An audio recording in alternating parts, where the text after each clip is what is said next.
लो जी दोस्तों, अज point news की team इस हल्के दे इस इलाके दे बहुत ही वधिया इंसान सरदार SMS संधू साहब संधू फार्म वालियां दे फार्म ते पहुँचे आ। असी अज इन्हां नाल पॉइंट न्यूज़ तो कुछ गल्लां साझियां करांगे क्योंकि इलैक्शन का माहौल है, सारे जानते ने। संधू साहब वो शख्सीयत ने जिहड़े पंजाब सरकार वालों पंजाब इन्फोटैक के चेयरमैन लगाए गए सी। संधू साहब नूं इस इलाके के लोग बहुत वधिया तरीके नाल जानते हैं। इन्हां ने अपना अस्तीफा उदों पंजाब सरकार नूं सौंपिया जदों महाराजा अमरिंदर सिंह जी वालों अपनी नवीं पार्टी बनाई। संधू साहब भी इस हल्के तो या डेराबस्सी हल्के तो टिकट के चाहवान सन। सो अज संधू साहब नाल आपां इन्हां बारे गल्लां साझियां कर रहे। संधू साहब जी आए आखदे आ पॉइंट न्यूज़ वालों तुहानूं। सत श्री अकाल जी, धन्नवाद तुहाडा। संधू साहब एक गल दसो, जदों तुसी पंजाब लोक कांग्रेस महाराजा अमरिंदर सिंह जी की पार्टी ज्वाइन की सी, तुसी भी टिकट दे इच्छुक सी हल्का डेराबस्सी तो हल्का राजपुरा तो, की कारण होया तुसी पिछे हट गए? नहीं करमजीत, मैं पिछे नहीं हटिया। देखो तुसी जानते हो भी मैं बंदा अनुशासन च रहन वाला जी। सिंसैरिटी नाल मेरे काम करन दी आदत है, ट्रांसपेरेंसी भी नाल है। नौकरी विच आपां इहो जिहियां गल्लां बहुत सिੱਖਦੇ हैं। जदों ये टिकटां दा मसला शुरू होया सी ते कैप्टन अमरिंदर सिंह होरां ने मैनूं बुलाया सी जी, क्योंकि मेरा मन सीगा राजपुरे तो, क्योंकि संधू फार्म बनूड़ जिहड़ा राजपुरे का हिस्सा एक तो वो मैनू जदों मैं उन्होंने बुलाया तो मैं उन्होंने कोल गया तो उन्होंने बैठे असी गल्लां बातां कीतियां ते मैनू कहन लगे भी संधू साहब मैं थोड़े वास्ते एक फैसला करना। मैं कहा दसो सर। वो कहन लगे भी मैं सारा हिसाब किताब लगा के थोड़े वास्ते डेराबस्सी हल्का मैं फाइनल किया है जी जी। किहड़े चिन्ह तो आपां इलैक्शन लड़ांगे ये बाद दीयां गल्लां ने। ते तुसीं काम भी कीता होया, काम तो कहंदे भी तुसीं राजपुरे भी कीता है, उत्थे भी तुहाडी पहचान है, पर इत्थे भी रीसेंटली तुसीं पिछले 5-6 साल तो विचर रहे हो ते तुसीं अपना डेराबस्सी विच जाके अपना काम शुरू करो। ठीक है। मैं अपना काम शुरू कर दिता। इक्को ही नां डेराबस्सी वास्ते कैप्टन अमरिंदर सिंह होरां वालों मेरा नां प्रपोज किया गया बीजेपी नूं अप्रूवल वास्ते। जिस दिन अपना फाइनल लिस्ट आनी सी, शाम के 5 बजे मैनू फोन आ गया भी तुसीं तुहाडा अप्रूव हो गया तो तुसीं हुण अपनी। मैं वैसे दफ्तर पहला भी खोल दिते सन उत्थे डेराबस्सी और जीरकपुर के विच। मैं अपने जिहड़े अपार्टमेंट्स ने जिहड़े संस्थावां ने उन्हां कोल मैं 15-20 थावां ते जाके भी आया, जिहड़ियां सोसाइटीज़ ने अपार्टमेंट। ठीक है जी, ठीक। क्योंकि तैयारी वास्ते। लेकिन कोई बीजेपी दे विच कोई 11th आवर ते कोई फैसला लिया गया और उन्होंने मजबूर किया भी नहीं असी अपना बंदा खिलारना है। उन्होंने संजीव खन्ने उत्थों फिर फैसला कर इस तरह। संधू साहब एक गल दसो, जिवें महाराजा अमरिंदर सिंह ने होर जिहड़े कैंडीडेटां नूं बीजेपी दे विच ज्वाइन कराया, क्योंकि अलायंस है इन्हां दा राजा साहब दा संयुक्त अकाली दल दा ढींडसा साहब दा, इवें तुसीं भी बीजेपी दे ज्वाइन करा के तुहानूं भी टिकट दित्ती जा सकदी, की कारण होया टिकट तुहानूं क्यों नहीं दित्ती गई? नहीं, कारण कोई एडा वड्डा सीरीयस कारण नहीं है। देखो जिथों तक मेरा संबंध राजनीति दे नाल और कैप्टन अमरिंदर सिंह होरां नाल है, मैनू मैं ये महसूस किया और करदा और मैनू पता है इस गल दा भी कैप्टन अमरिंदर सिंह होरी जिहड़े ने जिहड़ी गल ते खलो जाण उहदे ते इस किंतु परंतु नहीं करदे। बिल्कुल ठीक है। लेकिन क्योंकि बीजेपी जिहड़ी है ये नैशनल पद्धर दी पार्टी है, इहदे विच RSS दा भी रोल है, उन्हां दा बड़ा खलजगन लंबा चौड़ा है। ठीक है।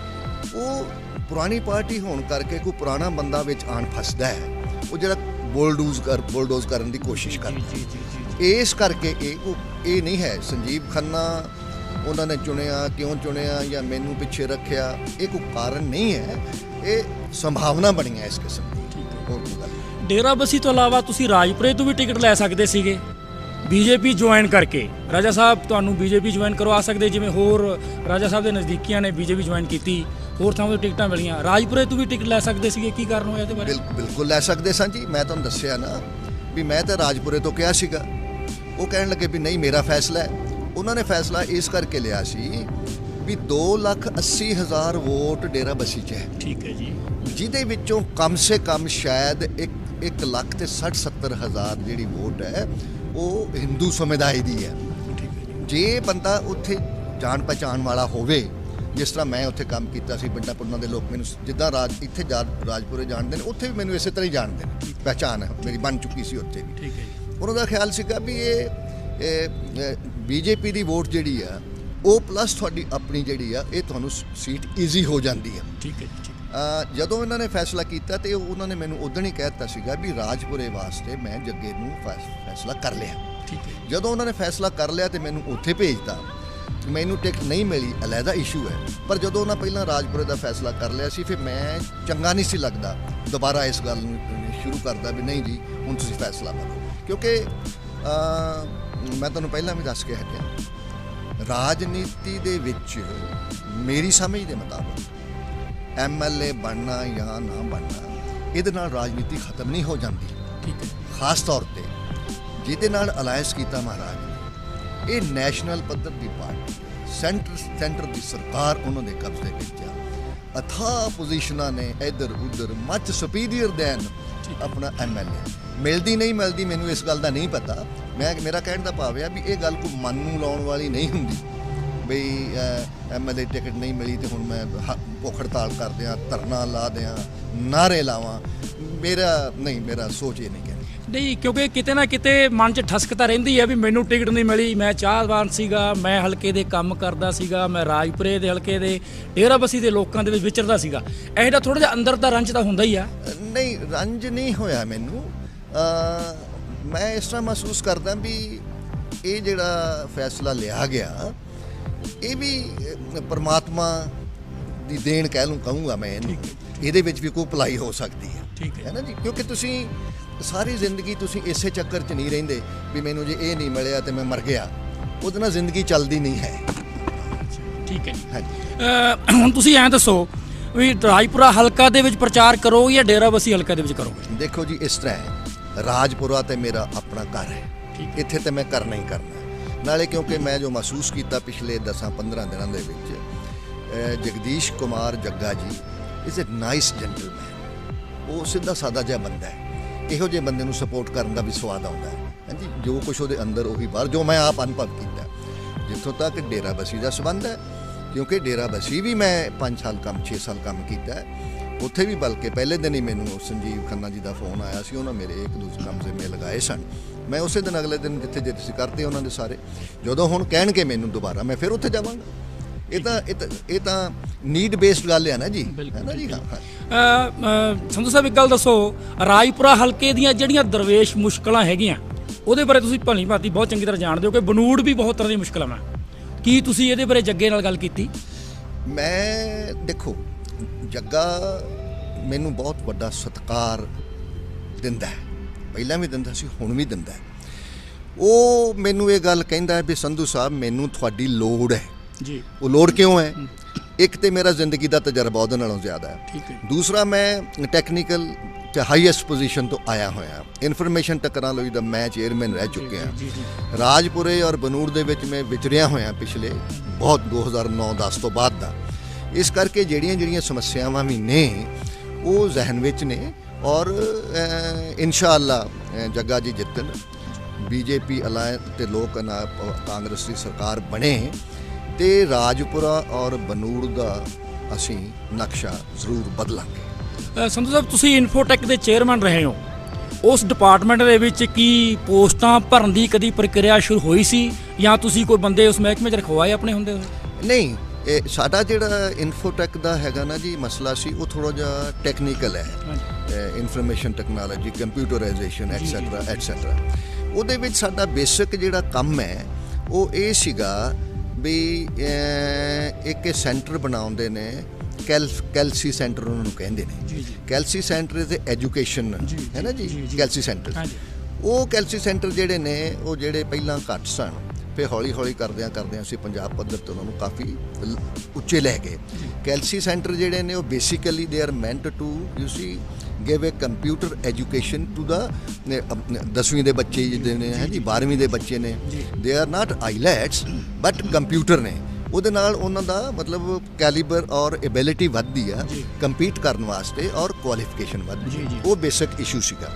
ਦੂਸਰਾ ਜਿਹੜਾ ਇਨਫੋਰਮੇਸ਼ਨ ਟੈਕਨੋਲੋਜੀ ਵਿੱਚ ਤੁਸੀਂ ਗੱਲ ਕੀਤੀ ਵੀ ਨੌਕਰੀਆਂ ਦੀ, ਨੌਕਰੀਆਂ ਕਾਰਪੋਰੇਸ਼ਨ ਦੇ ਵਿੱਚ ਅੱਜ ਕੱਲ੍ਹ ਨਹੀਂ ਹੈ, ਪਹਿਲਾਂ ਹੀ ਸੈਚੂਰੇਸ਼ਨ ਹੈ। ਲੇਕਿਨ ਉੱਥੇ ਮਸਲਾ ਸੀਗਾ ਵੀ ਜਿਹੜੇ ਬੰਦੇ ਠੇਕੇ ਦੇ ਜਾਂ ਜਿਹੜੇ ਦੂਸਰੇ ਸਨ ਵੀ ਉਹਨਾਂ ਨੂੰ ਮੈਂ ਚਾਹੁੰਦਾ ਸਾਂ ਵੀ ਮੈਂ ਉਹਨਾਂ ਨੂੰ ਪੱਕਿਆਂ ਕਰਾਂ। ਡਿਪਾਰਟਮੈਂਟਲ ਕਈ ਗੱਲਾਂ ਹੁੰਦੀਆਂ ਨੇ, ਕਈ ਲੋਕੀ ਨਹੀਂ ਸਨ ਚਾਹੁੰਦੇ ਕਿਉਂਕਿ ਕਹਿੰਦੇ ਵੀ ਪੈਂਟ ਨਹੀਂ ਰਹਿੰਦੀ ਮੁੜ ਕੇ, ਹੈ ਨਾ। ਜਿਹੜੇ ਪਹਿਲਾਂ ਪੱਕੇ ਹੋ ਗਏ ਉਹ ਆਪਣੇ ਆਪ ਨੂੰ ਸਰਦਾਰ ਕਹਿਣ ਲੱਗ ਪੈਂਦੇ, ਹੈ ਨਾ ਜੀ। But anyway I bulldozed my decision. ਔਰ ਮੈਂ ਉਹਨਾਂ ਨੂੰ 2 ਸ਼੍ਰੇਣੀਆਂ ਦੇ ਵਿੱਚ ਵੰਡ ਕੇ, ਇੱਕ ਸੀਗਾ ਵੀ ਜਿਹੜੇ ਕਾਂਟਰੈਕਟ 'ਤੇ ਨੇ, ਇੱਕ ਜਿਹੜੇ ਡੇਲੀ ਬੇਸ 'ਤੇ ਜਿਹੜੇ ਹੁੰਦੇ ਨੇ, ਉਹ ਦੋਨਾਂ ਨੂੰ ਵੱਖਰਾ ਵੱਖਰਾ ਬਣਾ ਕੇ ਉਹਨਾਂ ਸਾਰਿਆਂ ਨੂੰ ਆਪਣਾ ਡਿਟੇਲ ਇਕੱਠੀ ਕਰਕੇ I sent my recommendation to the Punjab government. ਲੇਕਿਨ ਬਦਕਿਸਮਤੀ ਇਹ ਹੈ ਵੀ ਜੇ ਤਾਂ ਕੈਪਟਨ ਅਮਰਿੰਦਰ ਸਿੰਘ ਹੁੰਦੇ ਫਿਰ ਤਾਂ ਸਭ ਕੁਝ ਹੋ ਜਾਂਦਾ। ਉਹ ਸਤੰਬਰ ਵਿੱਚ ਚਲੇ ਗਏ, ਉਦੋਂ ਬਾਅਦ ਤਾਂ ਕਾਂਗਰਸ ਆਪੇ ਤੁਹਾਨੂੰ ਪਤਾ ਵੀ ਬੁਰਾ ਹਾਲ ਹੋ ਗਿਆ, ਕੋਈ ਵੀ ਕੰਮ ਸਿਰੇ ਨਹੀਂ ਲੱਗਿਆ ਸਰਕਾਰ ਦਾ। ਸੰਧੂ ਸਾਹਿਬ, ਬਨੂੜ ਦੇ ਵਿੱਚ ਕਾਫੀ ਮੁਸ਼ਕਲਾਂ, ਜਿਵੇਂ ਬਨੂੜ ਦਾ ਹਸਪਤਾਲ ਹੈ, ਇਹ ਕਾਗਜ਼ਾਂ 'ਚ ਹਸਪਤਾਲ ਨਹੀਂ ਹੈਗਾ, ਇਹ ਸਿੰਪਲ ਡਿਸਪੈਂਸਰੀ ਹੈ। ਤੁਸੀਂ ਭਲੀਭਾਂਤੀ ਜਾਣਦੇ ਹੋ, ਐਡੀ ਵੱਡੀ ਬਿਲਡਿੰਗ ਹੈ ਕਿ ਇਸ ਨੂੰ ਅਪਗ੍ਰੇਡ ਕਰਕੇ ਸਿਵਲ ਹਸਪਤਾਲ ਨਹੀਂ ਬਣਾਇਆ ਜਾ ਸਕਦਾ। ਇਸ ਬਾਰੇ ਤੁਸੀਂ ਜੱਗਾ ਜੀ ਨਾਲ ਗੱਲ ਕੀਤੀ। ਦੂਜਾ, ਬਨੂੜ ਦੇ ਵਿੱਚ ਕੋਈ ਹਸਪਤਾਲ ਤੋਂ ਇਲਾਵਾ ਬੱਸ ਸਟੈਂਡ ਨਹੀਂ ਹੈਗਾ, ਸਟਾਪੇਜ ਪ੍ਰੋਪਰ, ਠੀਕ ਹੈ ਜੀ। ਮੇਨ ਬਾਜ਼ਾਰ ਦੇ ਵਿੱਚ ਇੰਨਾ ਬੁਰਾ ਹਾਲ ਹੈ, ਜਿਵੇਂ ਬਾਥਰੂਮ ਵਗੈਰਾ, ਯੂਰੀਨਲਸ ਵਗੈਰਾ, ਲੇਡੀਜ਼ ਨੂੰ ਬੜੀ ਦਿੱਕਤਾਂ ਆਉਂਦੀਆਂ। ਕਿਉਂਕਿ ਮੈਂ ਪਹਿਲਾਂ ਵੀ ਗੱਲ ਕਰਦਾ ਨਾ ਇਸ ਬਾਰੇ, ਜਿਵੇਂ ਬੱਸ ਸਟੈਂਡ ਹੈ, ਬੱਸ ਸਟੈਂਡ ਪ੍ਰੋਪਰ ਬੱਸਾਂ ਨਹੀਂ ਖੜ੍ਹਦੀਆਂ।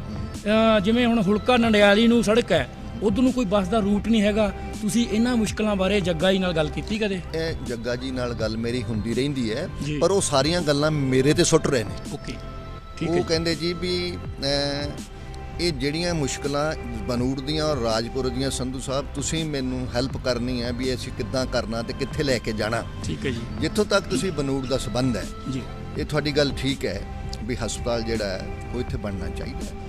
ਇਹ ਕਿਉਂ ਨਹੀਂ ਬਣਿਆ, ਇਹ ਬੜੀ ਦੁਖਦਾਈ ਗੱਲ ਹੈ। ਜੀ ਜੀ ਜੀ। ਮੈਂ ਤੁਹਾਨੂੰ ਇੱਕ ਛੋਟੀ ਜਿਹੀ ਗੱਲ ਦੱਸਦਾ ਵੀ ਹਸਪਤਾਲ ਤਾਂ ਵੱਡੀ ਗੱਲ ਹੈ।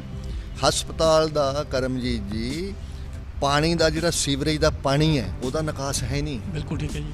ਹੈ ਜੀ। ਉੱਥੇ ਜਾ ਕੇ ਵੇਖੋ ਤੁਸੀਂ ਗਰਮੀਆਂ ਦੇ ਵਿੱਚ ਵੀ ਸੈਨੀਟੇਸ਼ਨ ਹਸਪਤਾਲ ਦੇ ਵਿੱਚ ਮੱਖੀ ਮੱਛਰ ਬਦਬੂ, ਮਤਲਬ ਕੀ ਆਪਾਂ ਕਰੀ ਜਾਂਦੇ ਹਾਂ। ਔਰ ਮੈਂ ਇਸ ਗੱਲ ਦੀ MLA ਸਾਹਿਬ ਨੂੰ ਬੇਨਤੀ 2 ਦਫਾ ਕੀਤੀ ਬਈ ਪਹਿਲਾਂ ਮੈਂ ਈਓ ਨੂੰ ਕਿਹਾ, ਉਹ ਕਹਿੰਦੇ ਤੁਸੀਂ MLA ਸਾਹਿਬ ਨੂੰ ਵੀ ਕਹਿ ਦਿਓ। ਮੈਂ ਕਿਹਾ ਮੈਂ ਕਹਿ ਦਿੰਦਾ, ਕਿਉਂਕਿ ਮੇਰੇ ਵਿੱਚ ਤਾਂ ਰਿਜ਼ਰਵੇਸ਼ਨ ਕਦੀ ਹੋਈ ਨਹੀਂ ਔਰ ਉੱਤੇ ਪੈਸੇ ਵੀ ਬਹੁਤੇ ਨਹੀਂ ਲੱਗਦੇ ਸੀ। ਹਾਂਜੀ ਹਾਂਜੀ, ਹੈ ਨਾ ਜੀ। ਉਹ ਸਿਰਫ ਉਹਨੂੰ ਪੰਪ ਬਣਾ ਕੇ, ਇੱਕ ਪੰਪ ਹਾਊਸ ਬਣਾ ਕੇ ਤੁਹਾਨੂੰ ਉਹਦੇ ਸੀਵਰ ਵਿੱਚ ਸੁੱਟਣਾ ਸੀ। ਸੀਵਰ ਸੁੱਟਣਾ ਸੀ, ਪੰਪ ਨਹੀਂ, ਸੀਵਰ ਸੁੱਟਣਾ ਸੀ। ਉਹ ਅੱਜ ਤੱਕ ਨਹੀਂ, ਪਤਾ ਨਹੀਂ ਕਿਉਂ ਨਹੀਂ ਹੋਇਆ, ਮੈਨੂੰ ਤਾਂ ਕੋਈ ਸਮਝ ਨਹੀਂ ਆਉਂਦੀ। MLA ਸਾਹਿਬ ਬੜੇ ਵੈਸੇ ਆਪਣੇ ਤੇਜ਼ ਨੇ, ਦਿਮਾਗ ਦੇ ਨੇ, ਪਰ ਉਹ ਕਿਉਂ ਨਹੀਂ ਕੀਤਾ ਮੈਨੂੰ ਨਹੀਂ ਪਤਾ।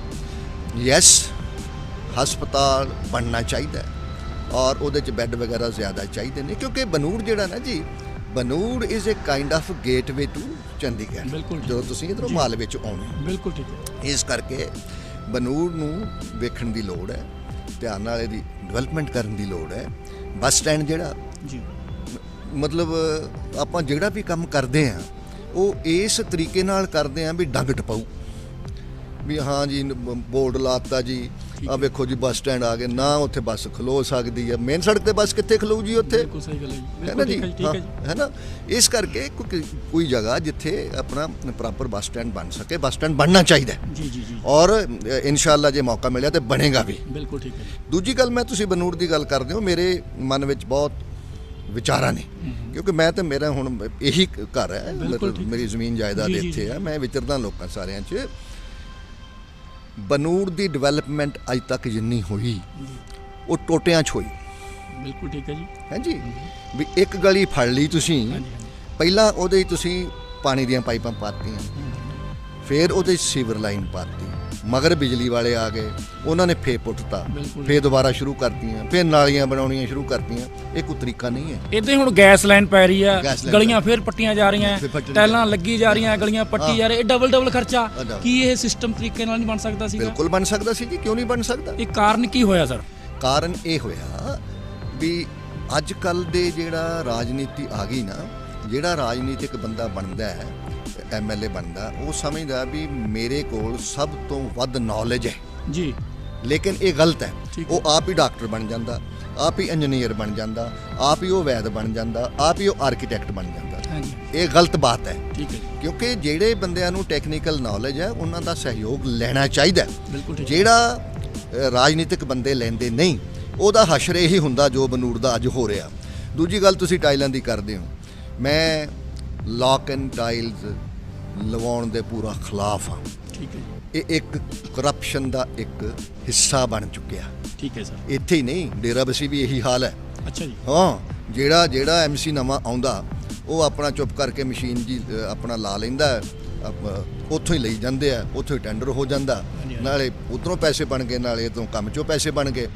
ਔਰ ਇੰਨੀ ਦੁਰਦਸ਼ਾ ਕਰਦੇ ਨੇ ਇਹ ਲੋਕ ਬਈ, ਬਹੁਤੀਆਂ ਜਿਹੜੀਆਂ ਆਪਣੀਆਂ ਪੁਰਾਣੇ ਘਰ ਬਣੇ ਹੋਏ ਨੇ, ਇਹ ਜਿਹੜੀਆਂ ਟਾਈਲਾਂ ਨੇ, ਉਹਨਾਂ ਦੇ ਪਾਣੀ ਉਹਨਾਂ ਦਾ ਲੈਵਲ, ਫਰਸ਼ ਲੈਵਲ ਤੋਂ ਉੱਪਰ ਚਲਾ ਗਿਆ ਹੈ ਜੀ। ਇਹ ਕਿੱਥੇ ਲਿਖਿਆ ਹੋਇਆ ਜੀ? ਬਿਲਕੁਲ ਠੀਕ। ਤੁਸੀਂ ਤੇ ਆਪਣਾ ਕੰਮ ਕਰ ਗਏ, ਤੁਸੀਂ ਤਾਂ ਆਪਣੀ ਜੇਬ ਭਰ ਲਈ, ਤੇ ਹੁਣ ਘਰ ਵਾਲਾ ਘਰ ਕਿੱਦਾਂ ਢਾਊਗਾ ਜੀ? ਲੋੜ ਇਸ ਗੱਲ ਦੀ ਹੁੰਦੀ ਹੈ ਵੀ ਜਿਹੜਾ ਪਲਿੰਥ ਹੈ ਤੁਹਾਡਾ ਆਪਣਾ ਘਰ ਦਾ, ਜਿਹੜੀ ਡਿਵੈਲਪਮੈਂਟ ਹੋਣੀ ਉਹ ਥੱਲੇ ਹੋਵੇ। ਬਿਲਕੁਲ ਠੀਕ ਹੈ ਜੀ, ਤਾਂ ਕਿ ਪਾਣੀ ਅੰਦਰ ਨਾ ਜਾ ਸਕੇ। ਔਰ ਮੈਂ ਵਾਅਦਾ ਦਿੰਦਾ ਤੁਹਾਡੇ ਥਰੂ, ਮੈਂ ਹਰ ਥਾਂ ਤੇ ਗੱਲ ਇਹ ਕਹਿਣਾ, ਮੌਕਾ ਮਿਲਣਾ ਚਾਹੀਦਾ। ਠੀਕ ਹੈ ਸਰ। ਔਰ ਮੇਰੇ ਮਨ ਦੀ ਖਾਹਿਸ਼ ਹੈ ਵੀ ਮੈਂ ਕੋਈ ਬਨੂੜ ਵਿੱਚ ਆਪਣੀ ਛਾਪ ਛੱਡ ਕੇ ਜਾਵਾਂ। ਛਾਪ ਛੱਡ ਕੇ। ਸਰ ਐਂ ਦੱਸੋ, ਆਮ ਲੋਕਾਂ ਨੂੰ ਸਿਰਫ 3 ਚੀਜ਼ਾਂ ਦੀ ਲੋੜ ਹੁੰਦੀ ਹੈ: ਸਫਾਈ, ਬਿਜਲੀ ਪਾਣੀ ਤੇ ਐਜੂਕੇਸ਼ਨ। ਇਹਦੇ ਬਾਰੇ ਬਨੂੜ ਦੇ ਵਿੱਚ ਇੰਨਾ ਮਾੜਾ ਹਾਲ ਹੈ। ਸਫਾਈ ਦਾ ਤਾਂ ਪੁੱਛੋ ਨਾ ਕੁਛ, ਭਾਵੇਂ ਨਗਰ ਕੌਂਸਲ ਨੇ ਠੇਕੇ ਤੇ ਕੰਮ ਦਿੱਤਾ ਹੋਇਆ, ਪਰ ਸਫਾਈ ਦਾ ਬਹੁਤ ਮਾੜਾ ਹਾਲ ਹੈ। ਨਗਰ ਕੌਂਸਲ ਦੀ ਬੈਕ ਸਾਈਡ ਤੇ ਬਾਥਰੂਮ ਬਣੇ ਹੋਏ ਆ, ਉੱਥੇ ਕਦੀ ਗੇੜਾ ਮਾਰ ਕੇ ਦੇਖੋ, ਇੰਨਾ ਮਾੜਾ, ਕਦੀ ਸਫਾਈ ਨਹੀਂ ਹੋ ਸਕੀ। ਐਵੇਂ ਬਾਜ਼ਾਰ ਦੇ ਵਿੱਚ ਨਾ ਤਾਂ ਕੋਈ ਬਾਥਰੂਮ ਹੈ, ਨਾ ਹੀ ਬੱਸ ਸਟੈਂਡ ਤੇ ਕੋਈ ਬਾਥਰੂਮ ਹੈ। ਹਾਲਾਂਕਿ ਕੰਮ ਸਾਰਾ ਠੇਕੇ ਤੇ ਦਿੱਤਾ ਹੋਇਆ। ਬੱਸ ਸਟੈਂਡ ਦੇ ਵਿੱਚ ਅੱਡਾ ਫੀਸ ਲਗਾਈ ਹੋਈ ਹੈ। ਠੀਕ ਹੈ ਜੀ। ਅੱਡਾ ਫੀਸ ਕਿਸ ਚੀਜ਼ ਦੀ ਲਈ ਜਾ ਰਹੀ ਹੈ ਜਦੋਂ ਅੱਡੇ ਦੇ ਉੱਤੇ ਕੋਈ ਸਹੂਲਤ ਹੀ ਕੋਈ ਨਹੀਂ ਹੈਗੀ? ਇਸ ਬਾਰੇ ਕੀ ਕਹੋਗੇ? ਦੇਖੋ, ਤੁਸੀਂ ਟਾਇਲਟਸ ਦੀ ਗੱਲ ਕੀਤੀ ਹੈ। ਮੈਂ ਡੇਰਾਬੱਸੀ ਵਿੱਚ ਵੀ ਨਾ, ਮੈਂ ਆਪਣਾ ਇੱਕ ਡੇਰਾਬੱਸੀ ਵਾਸਤੇ ਇੱਕ ਬਣਾਇਆ ਸੀਗਾ ਨਕਸ਼ਾ, ਜਿਹਨੂੰ ਕਹਿ ਲਓ ਵੀ ਮੇਰੀ ਸੋਚ, ਮੇਰੀ ਆਵਾਜ਼, ਉਹ ਮੈਂ ਕਿਹਾ ਸੀ ਤੇ ਮੈਂ ਪੇਪਰ ਦੇਣਾ ਸੀ, ਪਰ ਉਦੋਂ ਹੀ ਉਹ ਫੈਸਲਾ ਹੋ ਗਿਆ ਤੇ ਮੈਂ ਨਹੀਂ ਦਿੱਤਾ। ਉਹਦੇ ਵਿੱਚ ਪਬਲਿਕ ਟਾਇਲਟਸ ਦਾ ਇੱਕ ਵਿਸ਼ਾ ਸੀਗਾ। ਉਹੀ ਇੱਥੇ ਵੀ ਜ਼ਰੂਰੀ ਹੈ। ਅੱਜ ਕੱਲ੍ਹ ਕੋਈ ਪਬਲਿਕ ਟਾਇਲਟ ਸੀਮੈਂਟ ਬਣਾਉਣ ਦੀ ਲੋੜ ਨਹੀਂ ਹੈ।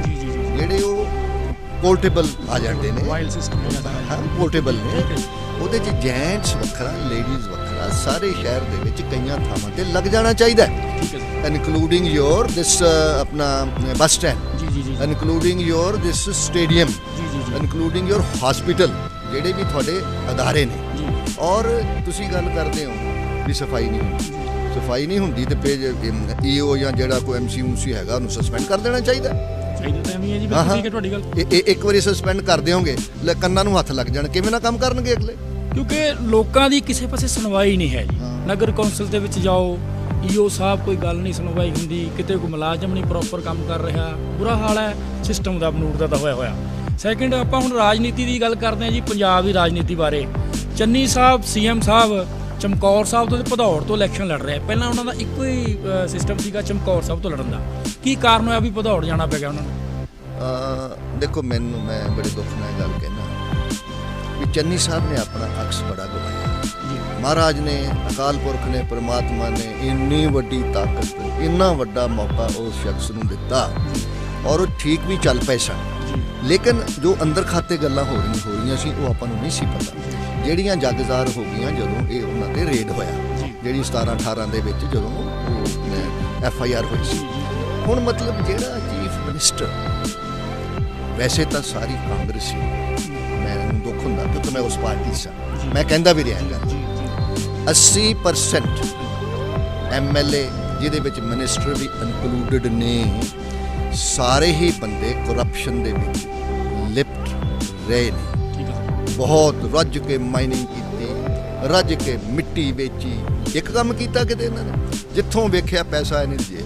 ਔਰ ਚੰਨੀ ਸਾਹਿਬ ਨੇ ਜੋ ਕੀਤਾ, ਜੇ ਹੁਣ ਉਹਨਾਂ ਦੇ ਭਾਣਜੇ ਜਾਂ ਪਤਾ ਨਹੀਂ ਸਿਸਟਰ ਲਾ ਦਾ ਕੀ ਰਿਸ਼ਤਾ ਉਹਨਾਂ ਦਾ, ਜੇ ਉਹਦੇ ਘਰੋਂ 10 ਕਰੋੜ ਜਮ੍ਹਾਂ ਪ੍ਰਾਪਰਟੀ ਦੇ ਕਾਗਜ਼ ਮਿਲ ਸਕਦੇ ਨੇ, ਤੇ ਫਿਰ ਤੁਸੀਂ ਅੰਦਾਜ਼ਾ ਲਗਾਓ ਵੀ ਚੰਨੀ ਸਾਹਿਬ ਦੇ ਕੋਲ ਆਪਣੇ ਕੋਲ ਕੀ ਹੋਊਗਾ। ਹੈ ਨਾ, ਦੁੱਖ ਹੁੰਦਾ ਮੈਨੂੰ। ਦੇਖੋ ਇਸ ਤਰ੍ਹਾਂ ਨਹੀਂ ਹੋਣਾ ਚਾਹੀਦਾ, ਕਿਉਂਕਿ ਮੈਂ ਤੇ ਵਿਚਰਿਆ ਹੋਇਆ ਸਾਹਿਬ ਬੇਅੰਤ ਸਿੰਘ ਹੋਰਾਂ ਦੇ ਨਾਲ, ਹੈ ਜੀ। ਮੇਰੇ ਮਿਨਿਸਟਰ ਉਦੋਂ ਕਈ ਰਹੇ, ਲੇਕਿਨ ਇਸ ਤਰ੍ਹਾਂ ਨਹੀਂ ਸੀ ਹੁੰਦਾ। ਕੈਪਟਨ ਅਮਰਿੰਦਰ ਸਿੰਘ ਹੋਰੀ ਚੀਫ ਮਿਨਿਸਟਰ ਰਹੇ, ਜੋ ਮੈਂ ਉਹਨਾਂ ਨਾਲ ਵੀ ਐਜ਼ ਚੀਫ ਇੰਜੀਨੀਅਰ ਕੰਮ ਕੀਤਾ ਹੋਇਆ, ਇਸ ਤਰ੍ਹਾਂ ਨਹੀਂ ਸੀ ਹੁੰਦਾ। ਹੁਣ ਤਾਂ ਪਤਾ ਨਹੀਂ ਕੀ ਮਤਲਬ ਇਸੇ ਡਰ ਤੋਂ ਮਾਰਿਆ ਕਿ ਮੇਰੇ ਖਿਆਲ ਹੋ ਸਕਦਾ ਉਹਨਾਂ ਦੇ ਮਨ ਵਿੱਚ ਇਹ ਡਰ ਹੋਵੇ ਵੀ ਚਮਕੌਰ ਤੋਂ ਸ਼ਾਇਦ ਮੈਨੂੰ ਮੁਸ਼ਕਲ ਆਵੇ, ਕਿਉਂਕਿ ਪਿਛਲੀ ਦਫਾ ਜਿਹੜਾ ਬੰਦਾ ਆਪ ਦਾ ਸੀ ਸ਼ਾਇਦ ਸ਼ੇਖ ਡਾਕਟਰ ਚਰਨਜੀਤ ਜਿਹੜਾ ਵੀ ਹੈ ਉਹ ਬੜੀਆਂ ਥੋੜਾ ਮੋਟਾ ਨਾਲ ਹਾਰਿਆ ਉੱਥੋਂ। ਠੀਕ ਹੈ ਨਾ ਜੀ, ਬਿਲਕੁਲ ਹੋ ਸਕਦਾ ਇਹ ਇੱਕ ਵਿਸ਼ਾ ਹੋਵੇ, ਹੈ ਜੀ, ਜਿਸ ਕਰਕੇ ਨਾ ਆਖਿਆ ਮੈਂ ਭਦੌੜ ਚਲਾ ਜਾਣਾ। ਪਰ ਭਦੌੜ ਤੋਂ ਵੀ ਜਿਤਨਾ ਔਖਾ ਹੈ, ਔਖਾ ਹੈ, ਕਿਉਂਕਿ ਭਦੌੜ ਤੋਂ ਪਹਿਲਾਂ ਮਿਸਟਰ ਪਿਰਮਲ ਖਾਲਸਾ ਸ਼ਾਇਦ ਆਮ ਆਦਮੀ ਪਾਰਟੀ ਤੋਂ ਜਿੱਤੇ ਸੀਗੇ।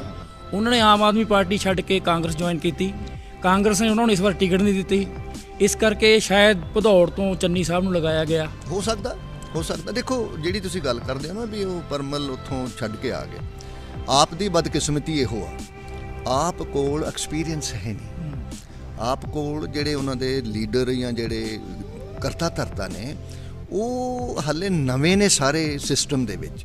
ਉਹ ਹੁਣ ਆਪਣੇ ਆਪ ਨੂੰ ਕਈ ਦਫਾ ਬੰਦਾ ਕੰਪੇਅਰ ਕਰਨ ਲੱਗ ਪੈਂਦਾ, ਵੇਖੋ ਜੀ ਕਾਂਗਰਸ ਦਾ MLA, ਅਕਾਲੀ ਦਲ ਦਾ MLA, ਵੇਖੋ ਫਲਾਣੀ ਗੱਡੀ ਉਹਦੇ ਕੋਲ, ਵੱਡੀਆਂ ਕੋਠੀਆਂ ਉਹਦੇ ਕੋਲ। ਠੀਕ ਹੈ, ਨਹੀਂ ਹੋਣੀਆਂ ਚਾਹੀਦੀਆਂ, ਪਰ ਉਹ ਉਹਨਾਂ ਦੇ ਮਨ 'ਚ ਆ ਜਾਂਦੀ ਗੱਲ। ਉਹ ਕਹਿੰਦੇ ਚਲੋ ਇਸ ਪਾਰਟੀ ਚੱਲਦੇ ਜੀ। ਤੇ ਪਾਰਟੀ ਬਦਲਿਆਂ ਲੱਭਦਾ ਕੁਛ ਨਹੀਂ, ਕਿਉਂਕਿ ਜਿਹੜੇ ਪਹਿਲਾਂ ਬੰਦੇ ਹੁੰਦੇ ਨੇ ਉਹਨਾਂ ਦਾ ਵੀ ਹੱਕ ਹੁੰਦਾ ਨਾ ਜੀ। ਇਸ ਕਰਕੇ ਉਹ ਦੇਖੋ, ਇਹ ਤਾਂ ਹੁਣ ਆਉਣ ਵਾਲਾ ਸਮਾਂ ਦੱਸੇਗਾ ਜੀ ਕੀ ਹੋਏਗਾ ਉੱਥੋਂ। ਨਵਜੋਤ ਸਿੰਘ ਸਿੱਧੂ ਜੀ ਬਾਰੇ ਕੀ ਗੱਲ ਕਰੋਗੇ ਸਰ? ਨਵਜੋਤ ਸਿੰਘ ਸਿੱਧੂ ਜੀ, ਮੈਂ ਮਤਲਬ ਦੇਖੋ ਉਹ ਬੜੇ ਨੇਮ ਐਂਡ ਫੇਮ ਦੇ ਬੰਦੇ ਨੇ, ਆਪਣੀ ਜ਼ਿੰਦਗੀ 'ਚ ਉਹਨਾਂ ਬੜੀ ਤਰੱਕੀ ਕੀਤੀ ਹੈ, ਅੱਛੀ ਫੈਮਿਲੀ, ਸਭ ਭਗਵੰਤ ਸਿੰਘ ਸਾਰੇ ਬਹੁਤ ਠੀਕ ਹੈ, ਸੈੱਟ ਆ ਕੰਮ ਉਹਨਾਂ ਦਾ। ਲੇਕਿਨ ਉਹਨਾਂ ਦੇ 'ਚ ਮੈਂ ਇੱਕ ਗੱਲ ਜਿਹੜੀ ਦੇਖੀ ਹੈ ਵੀ ਉਹ ਅਨੁਸ਼ਾਸਨਹੀਨ ਨੇ, ਉਹ ਡਿਸਿਪਲਿਨ 'ਚ ਨਹੀਂ ਰਹਿੰਦੇ। ਤੁਸੀਂ ਪਾਰਟੀ ਦੇ ਵਿੱਚ ਰਹਿ ਕੇ ਤਾਂ ਲੜਾਈ ਕਰ ਸਕਦੇ ਹੋ, ਜਦੋਂ ਪਾਰਟੀ ਦੇ ਖਿਲਾਫ ਤੁਸੀਂ ਬਾਹਰ ਆ ਜਾਂਦੇ ਹੋ ਨਾ, ਉਦੋਂ ਫਿਰ ਕਈ ਦਫਾ ਪਾਰਟੀ ਨੂੰ ਨੁਕਸਾਨ ਹੁੰਦਾ। ਔਰ ਉਹਨਾਂ ਨੁਕਸਾਨ ਕੀਤਾ, ਉਹਨਾਂ ਪਾਰਟੀ ਦਾ ਨੁਕਸਾਨ ਹੀ ਨਹੀਂ ਕੀਤਾ, ਉਹਨਾਂ ਨੇ ਆਪਣਾ ਨੁਕਸਾਨ ਵੀ ਕੀਤਾ। ਜੇ ਹੁਣ ਆਪਾਂ ਦੇਖੀਏ ਵੀ ਜਿਹੜਾ ਰੋਜ਼ ਚਰਚਾਵਾਂ ਹੁੰਦੀਆਂ ਨੇ, ਆ ਪਿੱਛੇ ਜੇ ਐਗਜ਼ਿਟ ਪੋਲ ਤੁਹਾਡੇ ਆਏ ਨੇ, ਉਹਦੇ ਵਿੱਚ ਐਜ਼ ਏ ਚੀਫ ਮਿਨਿਸਟਰ ਲੋਕੀ ਉਹਨਾਂ ਨੂੰ ਪਸੰਦ ਨਹੀਂ ਕਰ ਲਏ।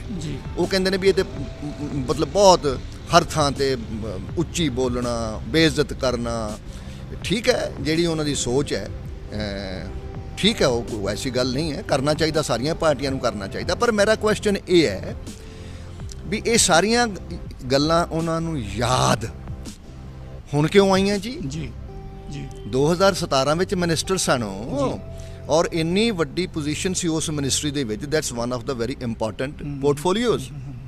ਕੀ ਕੰਟਰੀਬਿਊਸ਼ਨ ਉਹਨਾਂ ਦੀ ਉੱਥੇ, ਕਿ ਉਹਨਾਂ ਕਰਪਸ਼ਨ ਉੱਥੇ ਰੋਕੀ? ਇੱਕ SC ਨੂੰ ਸਸਪੈਂਡ ਕਰ ਦੇਣ ਨਾਲ ਕਰਪਸ਼ਨ ਨਹੀਂ ਰੁਕਦੀ। ਕਰਪਸ਼ਨ ਰੁਕਦੀ ਹੈ ਵੀ ਇਸ ਤਰ੍ਹਾਂ ਦਾ ਤੁਸੀਂ ਮਾਹੌਲ ਬਣਾਓ ਵੀ ਲੋਕੀ ਪੈਸੇ ਲੈਣੇ ਬੰਦ ਕਰ ਦੇਣ ਔਰ ਐਜ਼ ਏ ਸਰਵੈਂਟ ਕੰਮ ਕਰ, ਐਜ਼ ਏ ਪਬਲਿਕ ਸਰਵੈਂਟ ਕੰਮ ਕਰ। ਉਹ ਨਹੀਂ ਹੋ ਸਕਿਆ, ਉਹਨੂੰ ਕਰਪਸ਼ਨ ਤੇ ਉਸੇ ਤਰ੍ਹਾਂ ਹੀ ਰਹੀ ਬੇਇੰਤਹਾ। ਤੇ ਹੁਣ ਕਹਿੰਦੇ ਆ ਜੀ ਮੇਰਾ ਪੰਜਾਬ ਮਾਡਲ ਹੈ, ਲੋਕੀ ਉਹਨਾਂ ਤੇ ਇਤਬਾਰ ਨਹੀਂ ਕਰ ਰਹੇ।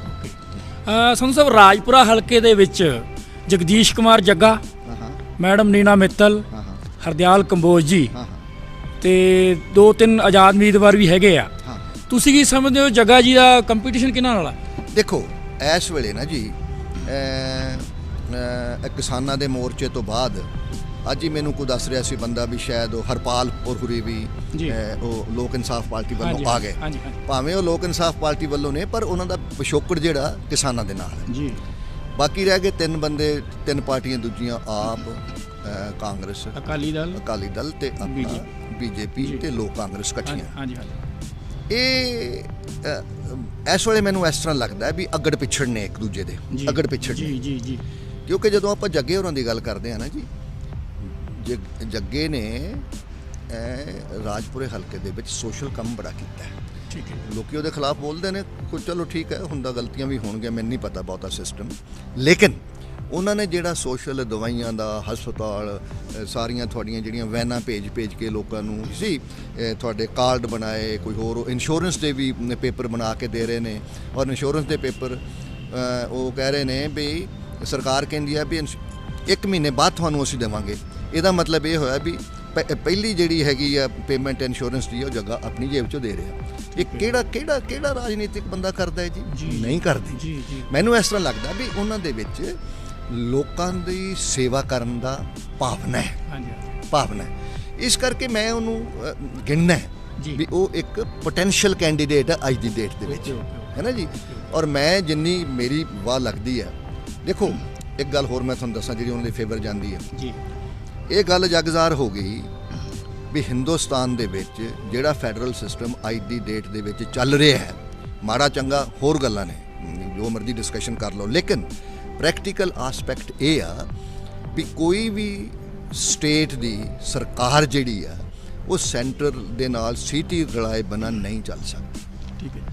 ਦੂਸਰਾ, ਪੰਜਾਬ ਬਹੁਤ ਪਿੱਛੇ ਜਾ ਚੁੱਕਿਆ, ਬਹੁਤ ਪਿੱਛੇ ਜਾ ਚੁੱਕਿਆ ਹੈ। ਜੋ ਮਰਜ਼ੀ ਅਕਾਲੀ ਦਲ ਕਵੇ ਜਾਂ ਹੁਣ ਕਾਂਗਰਸ ਕਵੇ, ਨਹੀਂ ਗੱਲ ਬਣੀ, ਮਤਲਬ ਅਸੀਂ ਗਵਾਇਆ ਹੀ ਗਵਾਇਆ ਹੈ ਨਾ ਜੀ। ਅੱਜ ਦੀ ਡੇਟ ਵਿੱਚ ਮੇਰਾ ਮਨ ਇਹ ਕਹਿੰਦਾ, ਮੈਂ ਲੋਕਾਂ ਨੂੰ ਇਹੀ ਗੱਲ ਕਹਿ ਰਿਹਾ ਵੀ ਸਾਨੂੰ ਲੋੜ ਹੈ ਇੱਥੇ ਲੋਕ ਕਾਂਗਰਸ ਔਰ ਬੀਜੇਪੀ ਦੀ ਸਰਕਾਰ ਦੀ, ਤਾਂ ਕਿ ਇੰਡਸਟਰੀ ਭਾਵੇਂ ਜਿੰਨੇ ਮਰਜ਼ੀ ਆਠੇ ਮਾਰੀ ਜਾਓ ਤੁਸੀਂ, ਇੰਡਸਟਰੀ ਉਹਨਾਂ ਚਿਰ ਨਹੀਂ ਆਉਣੀ ਜਿੰਨਾ ਚਿਰ ਇੰਡਸਟਰੀ ਨੂੰ ਐਟ ਪਾਰ ਛੋਟਾਂ ਹੈ ਜੀ ਆਪਣਾ JNK ਦੇ ਨਾਲ ਔਰ ਹਿਮਾਚਲ ਦੇ ਬਰਾਬਰ ਤੇ ਨਹੀਂ ਦਿੰਦੇ। ਟੈਕਸ ਦੀਆਂ ਛੋਟਾਂ ਜਿਹੜੀਆਂ ਟੈਕਸ ਫਰੀ ਜ਼ੋਨ ਜਿੰਨਾ ਚਿਰ ਨਹੀਂ ਬਣਾਉਂਦੇ, ਹੋਰ ਸਹੂਲਤਾਂ ਨਹੀਂ ਦਿੰਦੇ, ਇਹ ਤਾਂ ਹੀ ਹੋ ਸਕਦੀਆਂ ਵੀ ਕੈਪਟਨ ਅਮਰਿੰਦਰ ਸਿੰਘ ਵਰਗਾ ਚੀਫ ਮਿਨਿਸਟਰ ਹੋਵੇ, ਸੈਂਟਰ ਸਰਕਾਰ ਦਾ ਉਹਦੇ ਤੇ ਹੱਥ ਹੋਵੇ। ਵੇਖੋ ਇਹ ਪੰਜਾਬ ਕਿੱਥੇ ਦੌੜਦਾ। ਸੋ ਮੇਰੀ ਮਨ ਦੀ ਖਾਸ਼ ਹੈ, ਦੇਖੋ ਪੂਰੀ ਤਾਂ ਅਕਾਲ ਪੁਰਖ ਨੇ ਕਰਨੀ। ਸੰਧੂ ਸਾਹਿਬ ਐਂ ਦੱਸੋ ਵੀ ਜਿਹੜਾ ਬਨੂੜ ਹਲਕੇ ਦੇ ਨਾਲ ਸਮੁੰਦਰ ਸ਼ਹਿਰ ਦੇ ਨਾਲ ਆਸੇ-ਪਾਸੇ ਪਿੰਡ ਜਿਹੜੇ ਤੁਹਾਡੇ ਨਾਲ ਜੁੜੇ ਹੋਏ ਲੋਕ ਸੀਗੇ, ਕੀ ਉਹ ਹੁਣ ਵੀ ਤੁਹਾਡੇ ਨਾਲ ਚੱਲ ਰਹੇ ਆ? ਚੱਲ ਰਹੇ ਨੇ। ਇਹ ਹਿਚਕਿਚਾਹਟ ਸੀ ਸ਼ੁਰੂ ਦੇ ਵਿੱਚ, ਕਿਉਂਕਿ ਮੈਂ ਤੇ ਹਰਦਿਆਲ ਹੋਰਾਂ ਦੇ ਨਾਲ ਹੀ ਸਾਂ ਪਹਿਲਾਂ, ਦੇਖੋ ਮੈਂ ਬੜੀ ਸਪੋਰਟ ਕੀਤੀ ਉਹਨਾਂ ਨੂੰ ਵੀ ਇਸ ਗੱਲ ਦਾ ਪਤਾ ਹੈ ਕਿ ਸਾਡਾ ਡਿਫਰੈਂਸ ਵੀ ਅੱਜ ਵੀ ਕੋਈ ਨਹੀਂ ਹੈ। ਸੋਚ ਤਾਂ ਫਰਕ ਹੋ ਸਕਦੀ ਹੈ, ਕਿਉਂਕਿ ਉਹ ਮੈਂ ਪਾਰਟੀ ਆਪਣੀ ਬਦਲ ਰਹੀ ਹੈ, ਉਹ ਕਾਂਗਰਸ ਨੇ, ਉਹਨਾਂ ਆਪਣਾ ਜ਼ੋਰ ਲਾਉਣਾ, ਅਸੀਂ ਆਪਣਾ ਜ਼ੋਰ ਲਾਉਣਾ, ਇਹ ਸਾਡਾ ਹੱਕ ਹੈ। ਸ਼ੁਰੂ 'ਚ ਇੱਦਾਂ ਥੋੜ੍ਹਾ ਜਿਹਾ ਆਇਆ ਸੀ ਵੀ ਹੁਣ ਅਸੀਂ ਕਾਂਗਰਸ ਦੇ ਬੰਦੇ ਜਿਹੜੇ, ਕਿਉਂਕਿ ਮੈਂ ਵੀ ਕਾਂਗਰਸ ਸਾਂ, ਵੀ ਹੁਣ ਅਸੀਂ ਕਿੱਦਾਂ ਨਿਕਲੀਏ, ਲੇਕਿਨ ਉਹ ਰੀਅਲਾਈਜ਼ ਕਰ ਰਹੇ ਨੇ ਦਿਨ ਬ ਦਿਨ। ਮੈਂ 5-7 ਪਿੰਡਾਂ 'ਚ ਜਾ ਆਏ ਹਾਂ ਜੀ, ਬਨੂੜ ਦੇ ਲੋਕਾਂ ਨਾਲ ਮੇਰੀ ਗੱਲ ਹੁੰਦੀ ਰਹਿੰਦੀ ਹੈ, ਲੋਕੀ ਇਹ ਰੀਅਲਾਈਜ਼ ਕਰਨ ਲੱਗ ਪਏ ਨੇ, ਖਾਸ ਕਰ ਜਦੋਂ ਮੇਰੇ ਵੱਲ ਵੇਖਦੇ ਨੇ ਵੀ ਜੇ ਇਹ ਹੈਗਾ ਤਾਂ ਕੋਈ ਗੱਲ ਹੋਣੀ ਆ ਕੋਈ ਨਾ ਕੋਈ, ਕਿਉਂਕਿ ਮੇਰੇ ਤੇ ਐਤਬਾਰ ਕਰਦੇ ਨੇ ਲੋਕ, ਹੈ ਨਾ ਜੀ। ਇਸ ਕਰਕੇ ਇਹ ਕੋਈ ਗੱਲ ਅਨਹੋਣੀ ਨਹੀਂ ਹੋਏਗੀ ਵੀ ਜੱਗਾ ਸਾਹਿਬ ਸੀਟ ਕੱਢ ਜਾਓ ਜੀ। ਸੰਧੂ ਸਾਹਿਬ, ਜਗਦੀਸ਼ ਕੁਮਾਰ ਜੱਗਾ ਜੀ ਅਗਰ ਮੈਂਬਰ ਬਣ ਜਾਂਦੇ ਆ, ਪਰਮਾਤਮਾ ਕਰੇ ਜਿਵੇਂ ਤੁਸੀਂ ਕਹਿ ਰਹੇ ਹੋ, ਤਾਂ ਸਭ ਤੋਂ ਪਹਿਲ ਦੇ ਆਧਾਰ ਤੇ ਕੀ ਕੰਮ ਕਰੋਗੇ ਬਨੂੜ ਦਾ ਜੀ? ਨਹੀਂ, ਦੇਖੋ ਸਾਰੀਆਂ ਹੀ ਪਹਿਲ ਦੇ ਆਧਾਰ ਨੇ। ਅੱਛਾ, ਸਾਰੇ ਹੀ ਪਹਿਲ ਦੇ ਆਧਾਰ ਨੇ। ਕੋਈ ਵੀ ਕੰਮ, ਦੇਖੋ 5 ਸਾਲ ਤੁਹਾਡੇ ਕੋਲ ਹੈਗੇ ਆ ਜੀ, ਤੁਹਾਨੂੰ ਡਿਵੈਲਪਮੈਂਟ ਦਾ ਇੱਕ ਪਲਾਨ ਬਣਾਉਣਾ ਪਊਗਾ ਵੀ ਆਹ 5 ਸਾਲ ਨੇ, ਆਹ ਮੇਰਾ ਵੱਡਾ ਪ੍ਰੋਜੈਕਟ ਆ, ਪੈਸੇ ਤੁਸੀਂ ਵਰਲਡ ਬੈਂਕ ਤੋਂ ਲਿਆਉਣੇ, ਸਰਕਾਰ ਤੋਂ ਲਿਆਉਣੇ, ਕਿਤੋਂ ਹੋਰ ਲਿਆਉਣੇ, ਇਹ ਤੁਹਾਡਾ ਆਪਣਾ ਸੋਚ ਹੈ ਜੀ। ਪੈਸੇ ਮਿਲ ਜਾਂਦੇ ਨੇ, ਕੋਈ ਐਸੀ ਬਾਤ ਨਹੀਂ। ਨਾਲੇ ਜੇ ਸੈਂਟਰ ਉੱਤੇ ਹੈਗਾ ਤਾਂ ਫਿਰ ਮੁਸ਼ਕਿਲ ਨਹੀਂ ਆਉਂਦੀ ਆਪਾਂ ਨੂੰ ਕੋਈ। ਡਿਵੈਲਪਮੈਂਟ ਵਾਸਤੇ ਤੁਹਾਨੂੰ ਜਿਹੜਾ ਅੰਦਰਲੀਆਂ ਨਾਲੀਆਂ, ਗਲੀਆਂ, ਲਟਰਮ ਪਟਰਮ, ਜੋ ਸ਼ਹਿਰ ਦਾ ਅੰਦਰਲਾ ਕੰਮ ਆ, ਉਹ ਤੁਹਾਨੂੰ ਇੱਕ ਕਿਤਾਬ ਦੇ ਵਿੱਚ ਉਹਦਾ ਅਕਸ ਬਣਾਉਣਾ ਪਊਗਾ, ਇੱਕ ਪਾਸਿਓਂ ਸ਼ੁਰੂ ਕਰਨਾ ਪਊਗਾ, ਜਿਹਦੇ ਵਿੱਚ ਬਿਜਲੀ ਵੀ ਵਿੱਚ ਹੀ ਆਉਂਦੀ, ਔਰ ਤਾਂ ਕਿ 5 ਸਾਲਾਂ ਦੇ ਵਿੱਚ ਸਾਰਾ ਤੁਹਾਡਾ ਜਿਹੜਾ ਬਨੂੜ ਆ ਐਦਾਂ ਲਿਸ਼ਕੇ ਜਿਵੇਂ ਚੰਡੀਗੜ੍ਹ ਦਾ ਸੈਕਟਰ ਹੁੰਦਾ। ਠੀਕ ਹੈ। ਹਲੋ ਜੀ, ਇਹ ਸਨ ਬਹੁਤ ਹੀ ਵਧੀਆ ਸ਼ਖਸੀਅਤ ਦੇ ਮਾਲਕ ਸਰ SMS ਸੰਧੂ ਸਾਹਿਬ, ਸੰਧੂ ਫਾਰਮ ਵਾਲੇ। ਇਹਨਾਂ ਦਾ ਕਹਿਣਾ ਹੈ ਵੀ ਜੇ ਜਗਦੀਸ਼ ਕੁਮਾਰ ਜੱਗਾ ਜੀ ਸੱਤਾ ਚਾਹੁੰਦੇ ਨੇ, ਸਾਰੇ ਹਲਕੇ ਦਾ, ਇਕੱਲੇ ਬਨੂੜ ਦਾ ਨਹੀਂ, ਸਾਰੇ ਹਲਕੇ ਦਾ ਹੀ ਸਾਰੇ ਕੰਮ ਪਹਿਲ ਦੇ ਆਧਾਰ ਤੇ ਕੀਤੇ ਜਾਣਗੇ। ਮੈਂ ਸੰਧੂ ਸਾਹਿਬ ਦਾ ਤਹਿ ਦਿਲੋਂ ਸ਼ੁਕਰੀਆ ਅਦਾ ਕਰਦਾ ਪੁਆਇੰਟ ਨਿਊਜ਼ ਵੱਲੋਂ। ਸੰਧੂ ਸਾਹਿਬ ਸਤਿ ਸ਼੍ਰੀ ਅਕਾਲ ਜੀ। ਬਹੁਤ ਧੰਨਵਾਦ ਤੁਹਾਡਾ ਜੀ, ਮੈਂ ਵੀ ਸ਼ੁਕਰਗੁਜ਼ਾਰ ਹਾਂ ਤੁਹਾਡਾ।